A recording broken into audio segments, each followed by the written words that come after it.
Karwa plus ಚಾನೆಲ್ಗೆ ಸ್ವಾಗತ. ಸ್ನೇಹಿತರೆ, ನಮ್ಮ ಕಾರ್ವಾ ಪ್ಲಸ್ ಇಂದಿಗೆ 10,000 ಸಬ್ಸ್ಕ್ರೈಬರ್ ಪೂರ್ಣ ಮಾಡಿದೆ. ಈಗ ನಮ್ಮ ಕಾರ್ವಾ ಪ್ಲಸ್ ನಲ್ಲಿ 10,000 ಪರಿವಾರ ಆಗಿದೆ.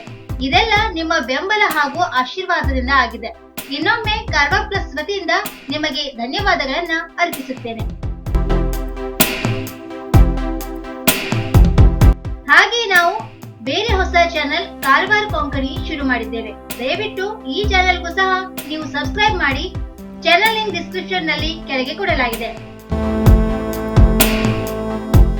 ಇಂದಿನ ಸುದ್ದಿ: ವಿವಿಧ ಸಂಘಟನೆಗಳಿಂದ ಪ್ರತಿಭಟನೆ. ಜಿಲ್ಲೆಯಲ್ಲಿ ಎಂದಿನಂತೆ ಸಾಗಿದ ಜನಜೀವನ. ಕರ್ನಾಟಕ ಬಂದ್ಗೆ ನೀರಸ ಪ್ರತಿಕ್ರಿಯೆ. ಕಾರವಾರ: ಕೃಷಿ ಮತ್ತು ಕೃಷಿ ಉತ್ಪನ್ನ ಮಾರುಕಟ್ಟೆ ಸಮಿತಿಗೆ ಸಂಬಂಧಿಸಿದಂತೆ ಕೇಂದ್ರ ರಾಜ್ಯ ಸರ್ಕಾರಗಳ ತಿದ್ದುಪಡಿ ಮಸೂದೆಯನ್ನು ವಿರೋಧಿಸಿ ಸೋಮವಾರ ಕರೆ ನೀಡಲಾಗಿದ್ದ ಕರ್ನಾಟಕ ಬಂದ್ಗೆ ಜಿಲ್ಲೆಯಲ್ಲಿ ನೀರಸ ಪ್ರತಿಕ್ರಿಯೆ ವ್ಯಕ್ತವಾಯಿತು. ನಗರದಲ್ಲಿ ಸಿಐಟಿಯು, ಕರ್ನಾಟಕ ಪ್ರದೇಶ ರೈತ ಸಂಘ, ಎಸ್ಎಫ್ಐ, ಕರ್ನಾಟಕ ರಾಜ್ಯ ದಲಿತ ಸಂಘರ್ಷ ಸಮಿತಿ, ಆಟೋ ರಿಕ್ಷಾ ಸಂಘಟನೆಗಳು ಹಾಗೂ ಮಹಿಳಾ ಸಂಘಟನೆಗಳ ನೇತೃತ್ವದಲ್ಲಿ ಪ್ರತಿಭಟನಾ ಮೆರವಣಿಗೆ ಹಮ್ಮಿಕೊಳ್ಳಲಾಯಿತು. ಜಿಲ್ಲಾ ರಂಗಮಂದಿರದಿಂದ ಹೊರಟು ಲಂಡನ್ ಬ್ರಿಡ್ಜ್ಗೆ ಬಳಿ ಬಂದು ರಾಷ್ಟ್ರೀಯ ಹೆದ್ದಾರಿ 66ರಲ್ಲಿ ಸ್ವಲ್ಪ ಹೊತ್ತು ವಾಹನ ಸಂಚಾರವನ್ನು ತಡೆದು ಪ್ರತಿಭಟನೆ ನಡೆಸಲಾಯಿತು. ಬಳಿಕ ಜಿಲ್ಲಾಧಿಕಾರಿ ಕಚೇರಿ ಬಳಿ ಸೇರಿ ತಿದ್ದುಪಡಿ ಕಾಯ್ದೆಗಳ ವಿರುದ್ಧ ಘೋಷಣೆ ಕೂಗಲಾಯಿತು. ಈ ಸಂದರ್ಭದಲ್ಲಿ ಮಾತನಾಡಿದ ಸಿಐಟಿಯು ರಾಜ್ಯ ಘಟಕದ ಕಾರ್ಯದರ್ಶಿ ಯಮುನಾ ಗಾಂವ್ಕರ್, ಕಾಯ್ದೆಗಳಿಗೆ ತಿದ್ದುಪಡಿ ಮಾಡಿ ರೈತರಿಗೆ ಮೋಸ ಮಾಡಲಾಗಿದೆ. ಎಪಿಎಂಸಿ ಕಾಯ್ದೆಗೆ ತಿದ್ದುಪಡಿ ಮಾಡುವ ಮೂಲಕ ರೈತರ ಸ್ವಾತಂತ್ರ್ಯ ಹರಣ ಮಾಡಿ ಬಂಡವಾಳಶಾಹಿಗಳಿಗೆ ಸ್ವಾತಂತ್ರ್ಯ ಕೊಡಲಾಗಿದೆ ಎಂದು ದೂರಿದರು. ತಿದ್ದುಪಡಿಯು ಇದು ಕರಾಳ ಶಾಸನವಾಗಿದೆ. ಸರ್ಕಾರವು ಬಂಡವಾಳಶಾಹಿಗಳ ಋಣ ತೀರಿಸಲು ಹೊರಟಿದ್ದರೆ ನಾವು ರೈತರ ಋಣ ತೀರಿಸುತ್ತಿದ್ದೇವೆ ಎಂದರು. ಪ್ರತಿಭಟನೆಯಲ್ಲಿ ವಿದ್ಯಾರ್ಥಿ ಒಕ್ಕೂಟದ ಅಧ್ಯಕ್ಷ ರಘು ನಾಯ್ಕ್, ಮುಖಂಡರಾದ ಅಲ್ತಾಫ್ ಶೇಖ್, ಇಮ್ತಿಯಾಜ್ ಬುಖಾರಿ, ಶ್ಯಾಮ್ ಸುಂದರ್ ಗೋಕರ್ಣ್, ದೇವಾನಂದ್ ಠಾಣೇಕರ್, ಶ್ಯಾಮನಾಥ್ ನಾಯ್ಕ್, ಮಂಜುಳಾ ಕಣ್ಕೋಡ್ಕರ್, ತಾರಾ ನಾಯ್ಕ್, ವಿಶಾಲ್, ರಮೇಶ್ ಮುದ್ಗೇಕರ್, ಪ್ರಶಾಂತ್ ಲಂಜೇಕರ್, ಗಾರು ಮಂಗ್ರೇಕರ್ ಇದ್ದರು.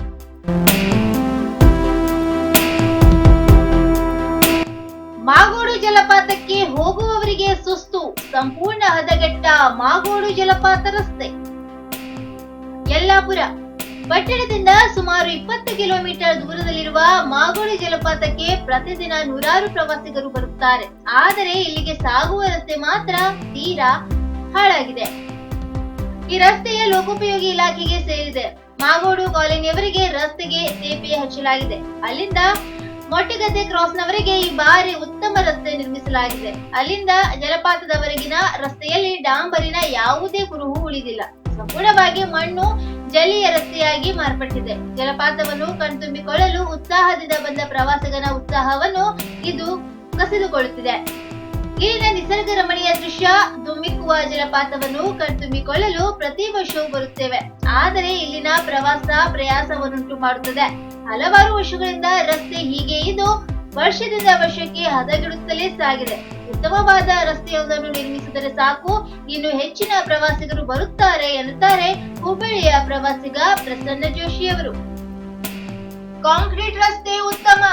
ಈ ಬಾರಿ 1.5 ಕೋಟಿ ವೆಚ್ಚದಲ್ಲಿ ಮಾಗೋಡು ಕಾಲೋನಿಯಿಂದ ಮೊಟ್ಟೆಗದ್ದೆ ಕ್ರಾಸ್ನವರೆಗೆ 3.2 ಕಿಲೋಮೀಟರ್ ಉತ್ತಮವಾದ ರಸ್ತೆ ನಿರ್ಮಾಣ ಮಾಡಲಾಗಿದೆ. ಅಲ್ಲಿಂದ ಜಲಪಾತದವರೆಗೆ ಸುಮಾರು 3 ಕಿಲೋಮೀಟರ್ ದಟ್ಟವಾದ ಅರಣ್ಯ ಪ್ರದೇಶವಿರುವ ಕಾರಣ ಡಾಂಬರು ರಸ್ತೆ ಉಪಯೋಗವಾಗದು ಎನ್ನುತ್ತಾರೆ ಲೋಕೋಪಯೋಗಿ ಇಲಾಖೆಯ ಸಹಾಯಕ ಕಾರ್ಯಪಾಲಕ ಎಂಜಿನಿಯರ್ ವಿನಾಯಕ ಹೆಗಡೆ.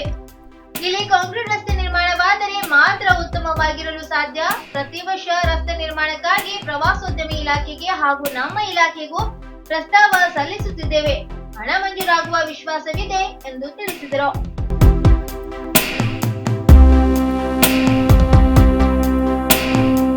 ಕುಮಟಾದ ಶಿಕ್ಷಕಿಗೆ ಛಂದ ಪುಸ್ತಕ ಬಹುಮಾನ. ಕುಮಟಾ: ಪ್ರಸಕ್ತ ಸಾಲಿನ ಛಂದ ಪುಸ್ತಕ ಬಹುಮಾನವನ್ನು ಛಾಯಾ ಭಟ್ ರವರು ಪಡೆದುಕೊಂಡಿದ್ದಾರೆ.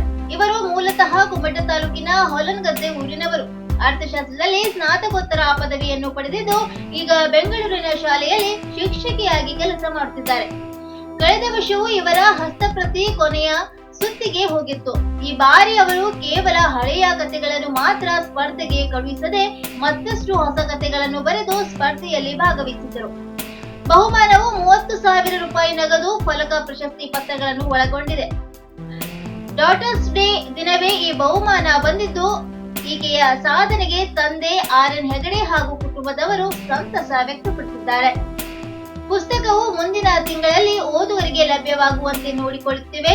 ಕರೋನಾ ಕಾರಣದಿಂದ ಕಾರ್ಯಕ್ರಮ ಏರ್ಪಡಿಸುವುದು ಕಷ್ಟ, ಆದ್ದರಿಂದ ಡಿಜಿಟಲ್ ಮೂಲಕವೇ ಪುಸ್ತಕ ಬಿಡುಗಡೆ ಮಾಡುತ್ತೇವೆ ಎಂದು ಸಂಘಟಕರು ತಿಳಿಸಿದ್ದಾರೆ. ಹೃದಯ ತಪಾಸಣಾ ಕೇಂದ್ರ ಸಿದ್ದಾಪುರದಲ್ಲಿ ಶುಭಾರಂಭ. ಸಿದ್ದಾಪುರ ತಾಲೂಕಿನಲ್ಲಿ CR ಕವಲ್ಕೊಪ್ಪ ಹೃದಯ ತಪಾಸಣಾ ಕೇಂದ್ರ ಲೋಕಾರ್ಪಣೆಗೊಂಡಿತು. ಸಿದ್ದಾಪುರ ಪಟ್ಟಣದ ಧನ್ವಂತರಿ ಆಯುರ್ವೇದ ಕಾಲೇಜಿನಲ್ಲಿ ಹೃದಯ ತಪಾಸಣಾ ಕೇಂದ್ರ ಹಾಗೂ ಉನ್ನತೀಕರಣಗೊಂಡಿರುವ ಎಕ್ಸ್ರೇ ಘಟಕವನ್ನು ತಹಶೀಲ್ದಾರ್ ಮಂಜುಳಾ ಭಜಂತ್ರಿ, ಡಾಕ್ಟರ್ ದಿವಾಕರ್ ಭಟ್, ಡಾಕ್ಟರ್ ಶ್ರೀಧರ್ ವೈದ್ಯ ಉದ್ಘಾಟಿಸಿದರು. ಖ್ಯಾತ ಹೃದ್ರೋಗ ತಜ್ಞ ಡಾಕ್ಟರ್ ದಿವಾಕರ್ ಭಟ್ ಮಾತನಾಡಿ, ದೇವರು ನಮಗೆ ಆರೋಗ್ಯ ಭಾಗ್ಯವನ್ನು ನೀಡಿದ್ದಾನೆ, ಅದನ್ನು ಉಳಿಸಿ ಬೆಳೆಸಿಕೊಳ್ಳುವುದು ನಮ್ಮ ಕೈಯಲ್ಲಿದೆ.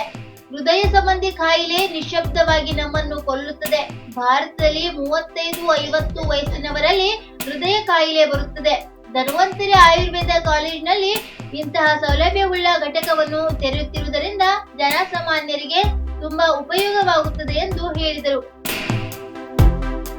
ಡಾಕ್ಟರ್ ಶಶಿಭೂಷಣ್ ಹೆಗಡೆ ಪ್ರಾಸ್ತಾವಿಕ ಮಾತನಾಡಿ, ಮನುಷ್ಯನ ಭವಿಷ್ಯ ನಿರ್ಧರಿಸುವುದು ರಕ್ತ ಮತ್ತು ಹೃದಯದಿಂದ. ಇಂತಹ ಹೃದಯದ ಬಗ್ಗೆ ನಾವು ಕಾಳಜಿ ವಹಿಸಬೇಕು. ಜನಸಾಮಾನ್ಯರಿಗೂ ಹೃದಯ ತಪಾಸಣೆ ಕೈಗೆಟುಕುವ ದರದಲ್ಲಿ ಸಿಗಬೇಕು ಎನ್ನುವ ಸದುದ್ದೇಶದಿಂದ ಹೃದಯ ತಪಾಸಣಾ ಕೇಂದ್ರವನ್ನು ತೆರೆಯಲಾಗುತ್ತಿದೆ.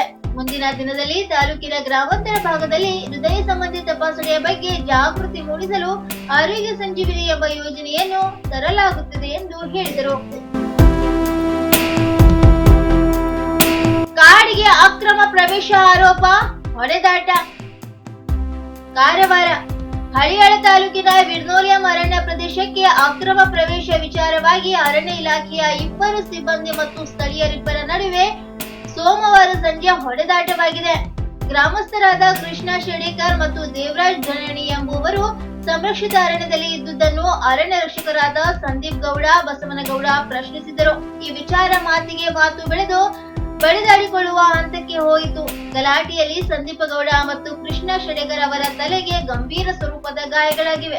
ಇಬ್ಬರನ್ನು ದಾಂಡೇಲಿಯ ಸರ್ಕಾರಿ ಆಸ್ಪತ್ರೆಗೆ ದಾಖಲಿಸಿ ಚಿಕಿತ್ಸೆ ನೀಡಲಾಗುತ್ತಿದೆ ಎಂದು ಪೊಲೀಸರು ತಿಳಿಸಿದ್ದಾರೆ. ಗ್ರಾಮಸ್ಥರ ವಿರುದ್ಧ ಅರಣ್ಯ ಇಲಾಖೆ ಸಿಬ್ಬಂದಿ ಹಾಗೂ ಅವರ ವಿರುದ್ಧ ಗ್ರಾಮಸ್ಥರು ಪ್ರತಿ ದೂರು ನೀಡಿದ್ದಾರೆ. ದಾಂಡೇಲಿ ಗ್ರಾಮಾಂತರ ಪೊಲೀಸ್ ಠಾಣೆಯಲ್ಲಿ ಪ್ರಕರಣ ದಾಖಲಾಗಿದ್ದು ತನಿಖೆ ಮುಂದುವರೆದಿದೆ. ಅಕ್ರಮ ಮರಳು ಸಾಗಣೆ ತಡೆಯಲು ಹೋದ ಅರಣ್ಯ ಪಾಲಕನ ಮೇಲೆ ಮಾರಣಾಂತಿಕ ಹಲ್ಲೆ. ದಾಂಡೇಲಿ ಅಕ್ರಮ ಮರಳು ಸಾಗಣೆ ತಡೆಯಲು ಹೋದ ಅರಣ್ಯ ಇಲಾಖೆ ನೌಕರನ ಮೇಲೆ ದುಷ್ಕರ್ಮಿಗಳು ಮಾರಣಾಂತಿಕ ಹಲ್ಲೆ ನಡೆಸಿದ್ದಾರೆ. ದಾಂಡೇಲಿ ಸಮೀಪದ ವಿರ್ನೋಲಿಯಲ್ಲಿ ಈ ಘಟನೆ ನಡೆದಿದೆ. ಸಂದೀಪ ಗೌಡ ಎಂಬುವವರ ಮೇಲೆ ಹಲ್ಲೆಯಾಗಿದೆ. ಹಲ್ಲೆ ನಡೆಸಿದವರು ಪರಾರಿಯಾಗಿದ್ದಾರೆ. ಸಂದೀಪ್ ಅವರ ತಲೆ ಮತ್ತಿತರ ಭಾಗದಲ್ಲಿ ಗಾಯಗಳಾಗಿವೆ. ಸದ್ಯ ದಾಂಡೇಲಿ ಸರ್ಕಾರಿ ಆಸ್ಪತ್ರೆಯಲ್ಲಿ ಚಿಕಿತ್ಸೆ ಪಡೆಯುತ್ತಿದ್ದಾರೆ. ಪರಾರಿಯಾದ ಆರೋಪಿಗಳಿಗಾಗಿ ಹುಡುಕಾಟ ನಡೆದಿದೆ. ಇನ್ನು ಮತ್ತಷ್ಟು ಸುದ್ದಿಗಾಗಿ ಕಾರ್ವಾರ್ ಪ್ಲಸ್ ವೀಕ್ಷಿಸಿ. ನೀವು ಯೂಟ್ಯೂಬ್ ಅಲ್ಲಿ ನೋಡ್ತಿದ್ದೀರಿ, ಸಬ್ಸ್ಕ್ರೈಬ್ ಮಾಡಿ, ಬೆಲ್ ಐಕಾನ್ ಕ್ಲಿಕ್ ಮಾಡಿ. ಫೇಸ್ಬುಕ್ ಪೇಜ್ ಅಲ್ಲಿ ನೋಡ್ತಿದ್ದೀರಿ, ಫಾಲೋ ಮಾಡಿ. ಧನ್ಯವಾದಗಳು.